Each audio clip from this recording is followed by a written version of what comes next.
Vamos ao primeiro tema do nosso programa, então. Começou ontem à noite a série de entrevistas do Jornal Nacional com os principais candidatos à presidência da República, e o primeiro convidado foi Ciro Gomes, do PDT. Logo de cara, ele foi questionado sobre uma de suas declarações mais polêmicas nos últimos tempos. Os entrevistadores, os jornalistas, perguntaram a ele como ele vai convencer o eleitor de que de fato apoia a Lava Jato se ele disse certa vez que receberia o juiz Sérgio Moro à bala. Essa foi a expressão literal. Em sua resposta, Ciro reafirmou sua simpatia pela operação, destacou ser ficha limpa e falou que sua frase foi tirada do contexto. O candidato voltou ainda a prometer que vai limpar o nome dos brasileiros. No geral, Ciro parecia um pouco nervoso, principalmente quando fez uma defesa de Carlos Lupe, presidente do PDT, e também disse a quem disse ter uma confiança, abre aspas, cega no dirigente. Enfim, começo com você, Vera Magalhães. Ciro Gomes, foi bem ou mal no JN, hein? Silvio, eu considero que é muito difícil alguém ir totalmente bem no tipo de sabatina que é promovida pelo Jornal Nacional, não de hoje, desde 2006. Se tornou uma tradição do programa colocar os candidatos sambando ali em óleo quente numa frigideira. Eles mal têm tempo de se recuperar de uma pergunta e aí já vem outra. O estilo do programa tem sido assim com todos os candidatos desde que foi instituída essa prática de levá-los à bancada do jornal, um espaço nobilíssimo num tempo bem vasto, ali 25 minutos. Em rede nacional, no telejornal mais visto do país, nacionalmente visto. Então, ninguém tem refresco ali. Com o Ciro Gomes não foi diferente. Ele sentiu o golpe no início, não é muito do seu feitio aguentar calado interrupções, aguentar numa nice ser contraditado como ele foi, e ele ameaçou querer perder as estribeiras, mas depois deve ter retomado o autocontrole, se lembrado do treinamento a que certamente foi submetido, porque ninguém vai ali de graça, e conseguiu retomar um prumo e não perder a linha, não perder as estribeiras. Chegou perto disso.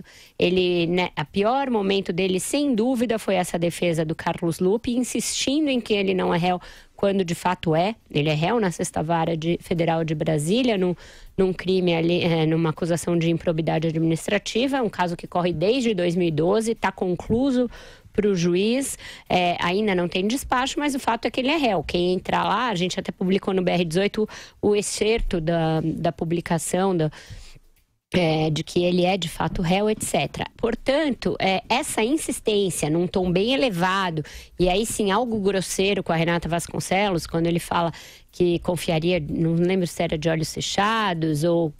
uma confiança cega. Confiança cega, ela falou cega, e ele cega.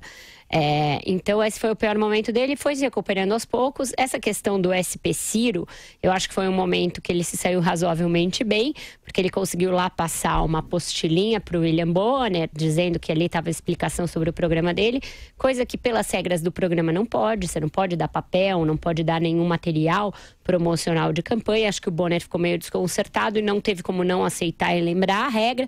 Pegou, então esse foi um momento em que ele se saiu razoavelmente bem e também conseguiu encaixar um contrabando ali de se comparar ao Lula quando questionado sobre a Cátia Abreu.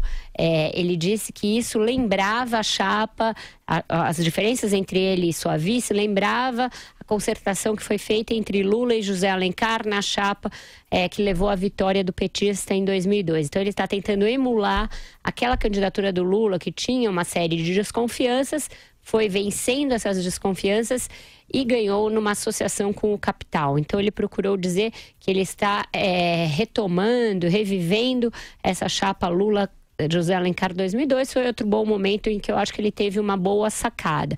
Ainda assim, essa questão do Lupe é uma questão, a meu ver, central, porque ele disse que Lupe ocupará a posição que bem entender, que quiser em seu governo. Hoje ainda insistiu nessa história de que o sujeito não é réu quando é. Então, essa briga com os fatos mostra um candidato ali teimoso, turrão, aquelas características que o Ciro vira e mexe tem de tentar demonstrar que não tem quando sabemos que ele tem. E aí, Andreasa, o que você achou dos 27 minutos de Ciro Gomes no Jornal Nacional, hein?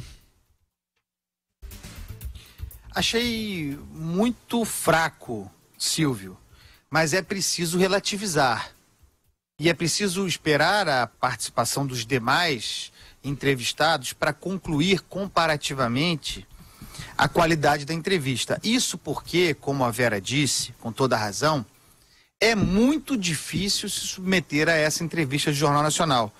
Ali, a melhor participação decorrerá de uma espécie de administração de danos, porque a sangria é evidente. A entrevista é muito incisiva. É um tom de entrevista, é um tipo de jornalismo a que não estamos acostumados no Brasil. Não é agressivo, é incisivo, objetivo. Os entrevistadores interferem. E se você fizer a contabilidade, verá inclusive que talvez o Bonner e a Renata Vasconcelos tenham falado mais do que o Ciro Gomes. Mas isso é comum nos Estados Unidos e na Europa, esse tipo de entrevista.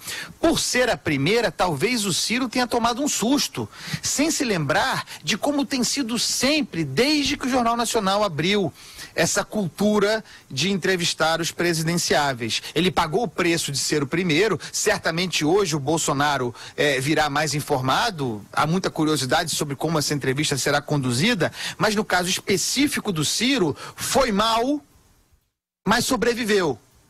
Que esse é o verdadeiro termômetro. Quer dizer, tem algumas vitórias.